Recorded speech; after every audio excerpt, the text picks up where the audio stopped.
I have never met anybody in this sector who is not so intrinsically motivated by the work they are doing. I think in order to survive in this space, you have to fundamentally believe that the work you are doing is making a difference. Otherwise, it can feel really, really heavy.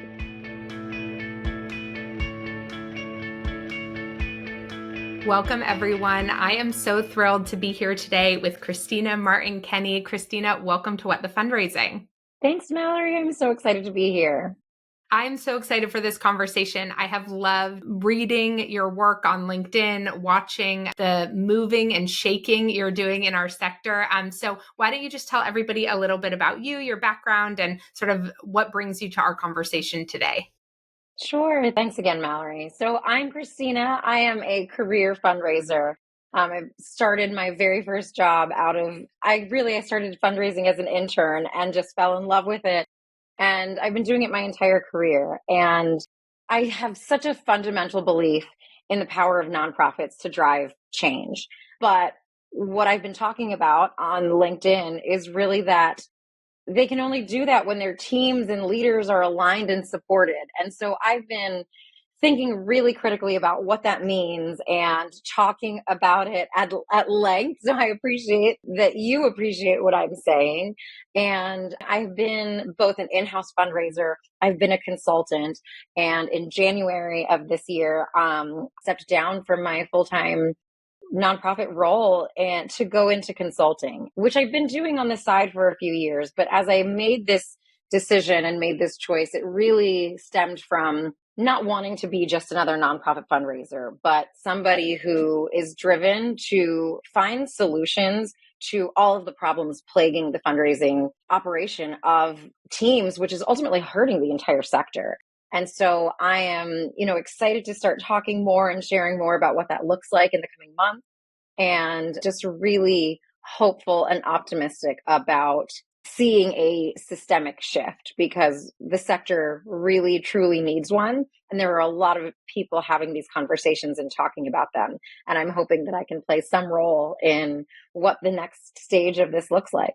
Okay, so I love that you said hopeful and optimistic, not from like a toxic positivity perspective of like this podcast always has to be cheery, because we talk about a lot of hard things and we will too today. But I feel like, your content doesn't shy away from saying the hard things about what's happening inside our sector. And so you're holding that balance, right? Like you're letting yourself see everything for what it is, but still retain that sort of like hopeful or optimistic perspective. Why is that? Like, what makes you feel the most hopeful? I don't think I always had this. I think when I first started posting on LinkedIn, I just felt like this system is so broken. And do I even want to still work in the nonprofit space? But the more I talk and the more I talk to people and listen to what they're saying, there are so many people who feel the same way, yes, but there are also a lot of people who have reached out to me and said, I've never thought about this before. I'm so glad you're bringing light to this. I'm glad you're bringing attention to this. And I think the reason I'm hopeful, optimistic is because I don't expect the sector to change overnight, right? I know that this has been a problem that has been around for a lot longer than I've even probably been in the space. But if one person says, we need to shift this, and their organization is doing better work as a result of that and serving, I don't want to say more people, but serving their constituents or their target population in a way that is better because they've shifted their internal policies and everybody's thriving in their workplace and they're doing better work, then I'm happy, right? But I don't think it just takes one. There's tens of thousands of nonprofits. I think there's over a million nonprofits in the US alone and so many others elsewhere. But I think in this generation, particularly when it comes to social media, we're not afraid to talk about the things that are wrong and make an effort to try to solve them. And that is something that, 20 years ago, this might have been the case, but if you were a miserable fundraiser, you were just a miserable fundraiser who maybe had a friend who you could commiserate with. But, you didn't have communities of people talking about how do we fix this, and podcasts and, thought pieces. And I think the more we're starting to talk about this, the more people are starting to say, oh, maybe it's not just me. And whether that's the fundraiser who's saying maybe it's not just me that I'm miserable as a fundraiser, or maybe it's the executive director who's saying, oh, maybe it's not just me who can't keep a fundraiser, or the board member or whoever. So I think as we're breaking down this idea of this is just how it always is, and more people are being open, and even if they're not open, they're hearing this and they're kind of being made to think about it, I think we will start to see something shift. Yeah. Okay. So it's so interesting, like what you're talking about, because I agree. Like, I think, one of the things that really inhibits any type of progress is isolation, right? Either people feeling like they're not allowed to talk about a problem, and not just a problem, but like for me, it was a feeling, right? It was the first time I ever said out loud how fundraising made me feel. And when I first started talking about this in 2020, it's really interesting. Things have changed a lot. Like there was a lot more pushback around like, just give fundraisers another template. Stop talking about like how they feel fundraising. And, I do think that the pandemic, one of the things that it brought to light were mental health challenges sort of across the board. And though that started to get applied to a lot of different contexts as well, and sort of the environments that create, and I don't mean maybe like mental wellness and where we don't have access to systems or practices or communities where mental wellness is prioritized. And so when I first started talking about my burnout journey, or developing chronic pain from fundraising, or wanting to throw up before every single donor meeting, there were these people who would sort of like loudly tell me to focus on something else. And then a lot of whispers of fundraisers saying, me too, me too. Oh my gosh, I'm not the only one. Oh my gosh, I'm not the only one. And honestly, like the first probably 18 months of talking about what I talk about, like I mostly faced resistance and a ton of pushback. And there was no, far from, I wasn't posting on LinkedIn anyways, but nobody would say it publicly, right? For a long time. But behind the scenes, I'd get a DM. And I just kept going because I was like, okay, I feel like there's this elephant in the room and I'm just going to keep talking about it from my own experience. I'm not going to make anybody else talk about it. And like, but so people feel less alone. And I think like what you're talking about is so important because, later I would learn that like isolation is actually one of the things that actually exacerbates chronic stress, often leads us to burnout. And so it like fuels and perpetuates this whole problem. And what's really cool about what you're saying is it is something we can solve collectively. Right? Like the more you talk about what you talk about, the more I talk about, like people feel less isolated just in seeing themselves reflected in that way. So whereas so many of the other things, I feel like I can't reach my hand into every organization and be like, get that thing out of there. But making people feel less alone feels like a way in which we can all support the sector around this. Yeah, I agree completely. And I think there's two ways we can look at this, right? We can look at it from a wellness standpoint, and we can also look at it from an organizational point of view. I started posting on LinkedIn because I felt so profoundly alone. I had been in so many organizations in the director of development role where I was just faced with unrelenting pressure, no support, constantly being a development team of one. And I just remember thinking, maybe I'm not cut out for this thing that I've been doing my whole career, this position that I've worked my way up toward, that I feel like I've finally achieved. Maybe I can't hack it. And there was an element of, I was very newly postpartum, and I was like, well, or maybe it's just the hormones talking. But I think it was a lot of it, because the first time I wrote a post kind of lamenting the struggles of fundraising, I think Michelle Flores has written a piece called The Fundraiser's Dilemma. And it's just so real, right? In this position, you're faced with unrelenting pressure. You feel like you can't do your job, and you can either stay and be miserable, you can leave and hope it's better, or you can become a consultant. And it is just learning that more people are talking about this is really, it's both heartbreaking and refreshing. And I think there are so many ways we can look at this. Like I said, we can look at it from wellness, or we can look at it from the organizational lens. I think I just saw LinkedIn for Nonprofits posted a video last week that said that the director of development is one of the 7 fastest growing jobs on LinkedIn, like software developers, engineers, right? Like across the entire platform. And I don't necessarily know that that's a good thing. My first question is, how many of those positions are rehiring a director of development who has left? And how many of those organizations are hiring a director of development because they think they should, when what they really might need is a stewardship manager or somebody to manage and organize their data? Because what happens is, I've been the director of development who gets hired to an organization that hasn't looked at their data in 5 years. Their donor retention rate is abysmal, and you spend 6-7 months cleaning up and organizing data, trying to reconnect and rebuild relationships with donors who have lapsed or disappeared or haven't been talked to in I don't even know how long. And then your 1 year mark comes up, and the question is, well, how much money have you raised? And so I learned that last week, and I didn't feel good about that, that it's one of the fastest growing positions on the LinkedIn platform as a whole.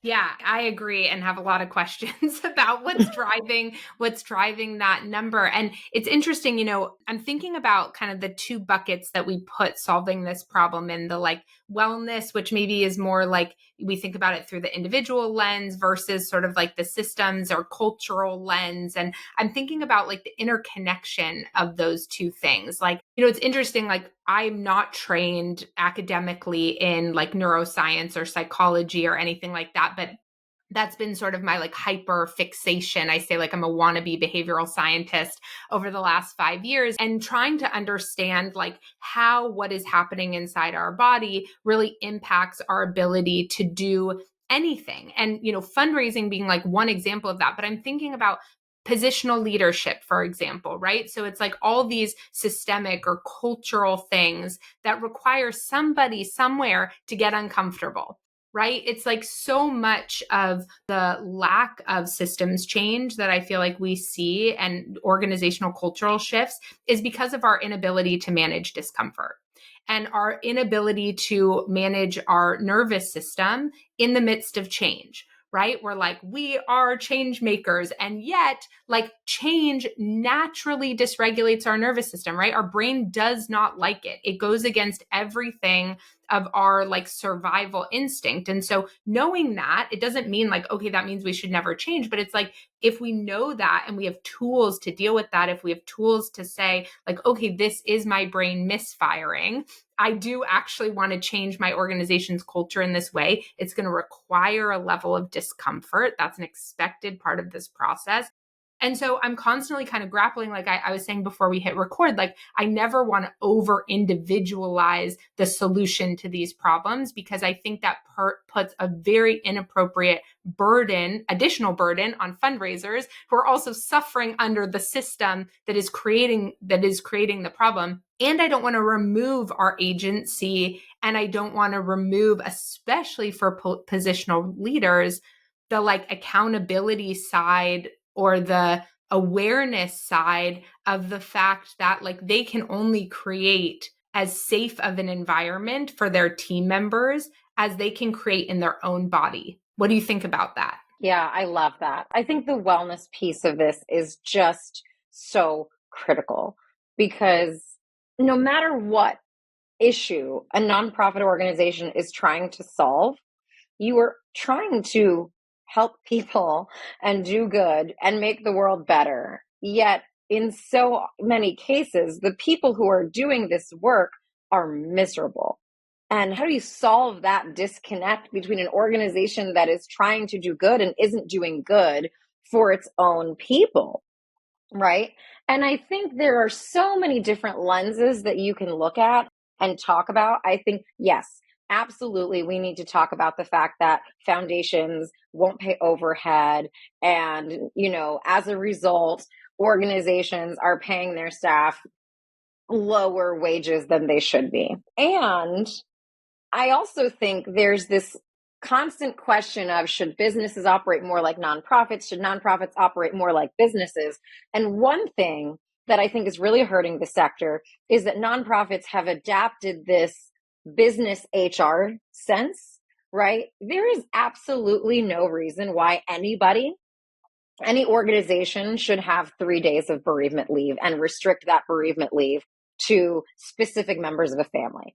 And I use this as a very specific example because it's the standard. It's not even industry standard. This is just what people do.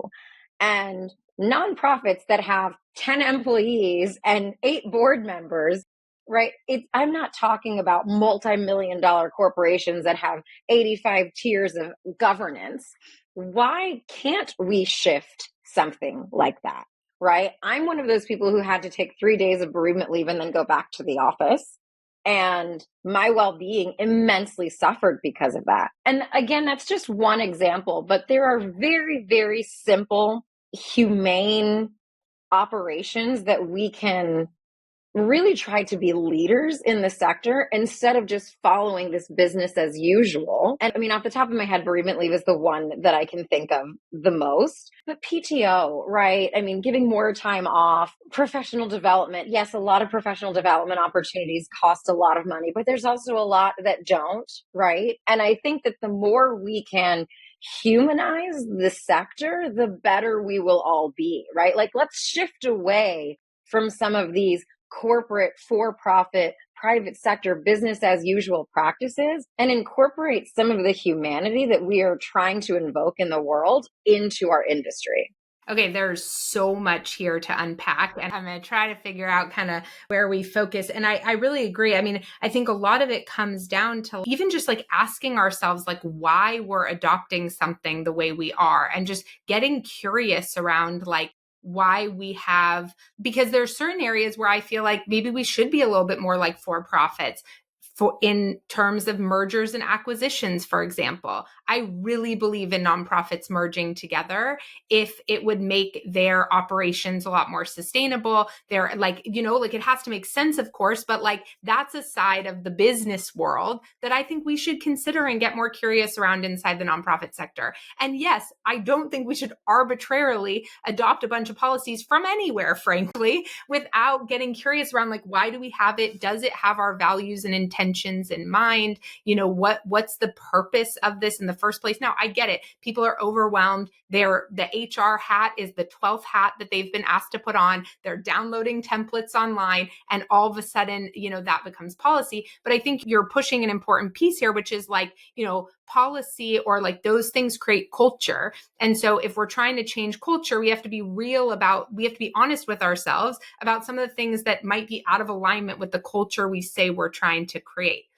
There's this other thing you said, and maybe I am dropping a bomb that is like too early in our friendship for me to drop, but you said that piece about people suffering and fundraisers suffering in this sector. And the moment you said it, this word came to mind that I say with a lot of care and love and self-reflection that this was 100% me. But I do think we have like a martyrdom problem in our sector. And I absolutely, in my first ED role, was a martyr. And I believed, I think deep down, that there was a certain amount of suffering. I don't think I would have used that word, but there was like a certain amount of challenge that validated for me my experience of like what I was doing being hard. And because it was so hard, it was valuable. Like it was almost like that the change making, and I actually hear this now that I'm saying this out loud. I hear this from fundraisers that I coach all the time. Their beliefs rooted in hard work involving suffering, right? That being good at something or a good leader like means that it should be so hard that they are suffering, right? That sacrifice means they work hard, sacrificing more than they want to, right? When it comes to perhaps like what they consider work-life balance or managing being a mom and an executive director. And so I think there are these like beliefs in us, probably like both from like capitalism and patriarchy, but then also the nonprofit sector around scarcity and martyrdom and service and sacrifice, that then we get a sense of validation out of our suffering and it creates this loop. What do you think? Yeah, well, I mean, it's funny that you caught that word. I do think that people suffer from burnout. It's not a medical condition, right? It can cause medical conditions, but burnout in and of itself is not a medical condition. That being said, I do think that people can suffer from burnout. But your point is really valid because I have never met anybody in this sector who is not so intrinsically motivated by the work they are doing. I think in order to survive in this space, you have to fundamentally believe that the work you are doing is making a difference. Otherwise, it can feel really, really heavy. I remember in an interview one time, a job interview for a development role, somebody said to me, why would you want to fundraise? You're not actually helping people. You're not on the ground doing any of the work. So what motivates you to like come to work every day? And I didn't like that question because without money, organizations cannot achieve their missions. And I also think that it's about building relationships, right? So you might not be directly serving the people that your organization is trying to serve or directly making change, but you're talking to other like-minded people who have a passion for solving that issue of the day, right? If you are a good fundraiser who, let's say that you work on climate change and it's something that you're deeply passionate about, you might not be doing the programmatic work, but all of the donors that you're talking to are equally as invested in solving climate change as you are. And that's what's exciting about the fundraising work.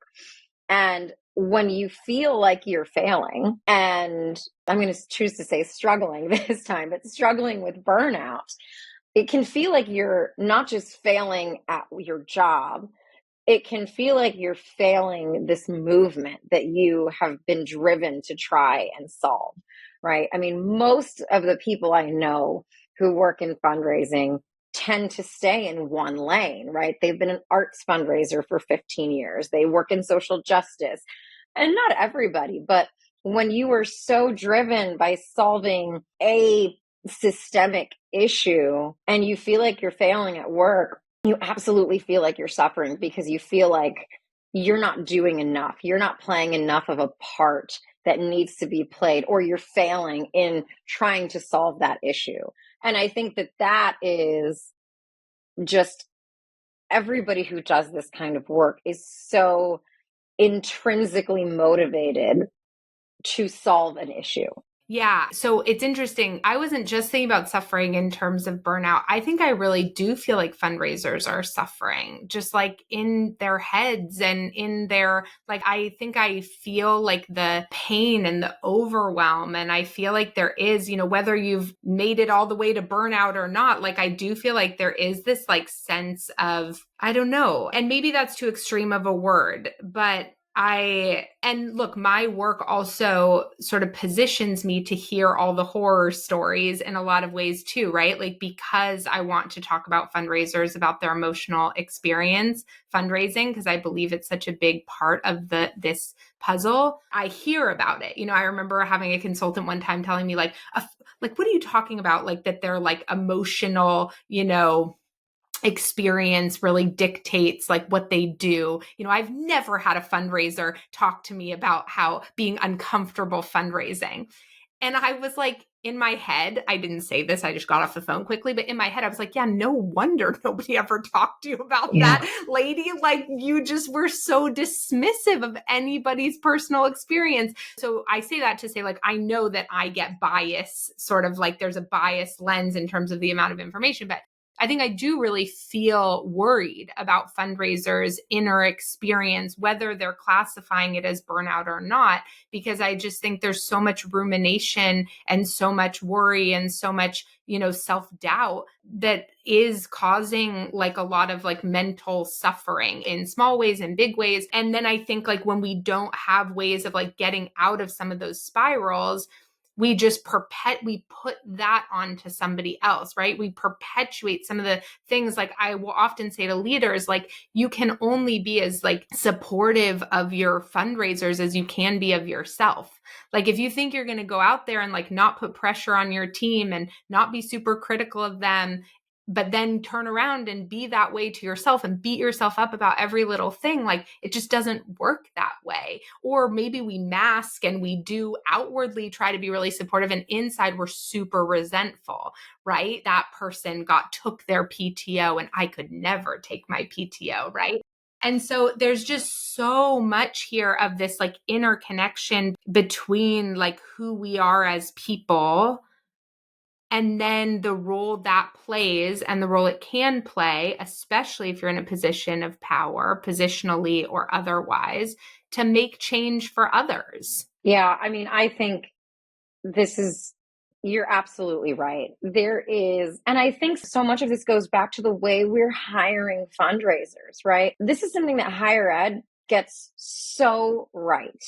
Every position is siloed. And I know that silos can be a bad thing, but you have annual giving people and principal gifts people and digital fundraising people and planned giving, right?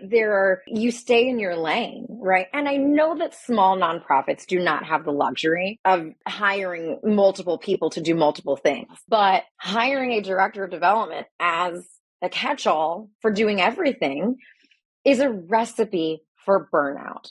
Also, you're just not going to hire well. If you are hiring somebody who can be a grant writer and a major gifts officer and an event planner, nobody can do all of those things and do all of them well. And your point about leadership, all of this is just so tied together. And it's why I'm so happy that we're talking, because it is about wellness.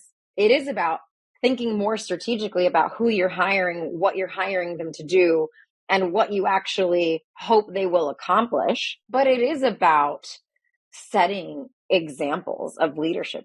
I remember coming back from maternity leave and my executive director just kept saying, I bet you can't wait to come back. And that could not have been further from the truth. I was not in a good space to come back at all. And that, I really think, set the stage for a very, very challenging environment where I was under exorbitant pressure. And I think one of the things, everybody likes to talk about building a culture of philanthropy, and nobody actually knows what that means. A culture of philanthropy is not having one fundraiser on your team or even a team of fundraisers who do all of the fundraising and nothing else, and nobody else does any part of it, right? When you have a fundraiser who is responsible for organizing 100% of your organization's budget, and they're sitting there thinking, if we don't hit our revenue goals, not only can I lose my job, but everybody on my team could lose their jobs. You want to talk about pressure. That is unrelenting, right? And nobody should be in that position, right? But we keep hiring fundraisers, expecting them to create a culture of philanthropy,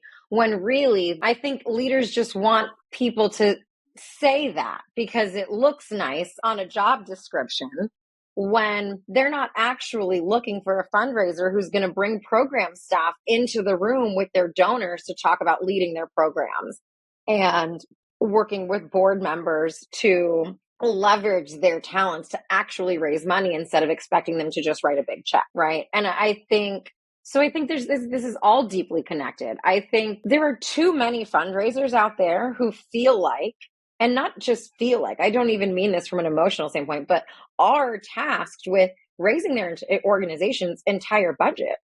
And then on the last day of the fiscal year, it resets at zero and you're handed with, you may have exceeded your goal. And then because you did well at your job, you're handed a moving target, right? That becomes even more impossible to hit. I mean, I talk to people and I hear these absolutely crazy stories. I mean, a friend of mine, one of her team members, and she works in higher ed, so these are big numbers, but one of her teammates raised $50 million last year and was laid off because it wasn't the 20% increase that they were expecting from what she had raised the year before.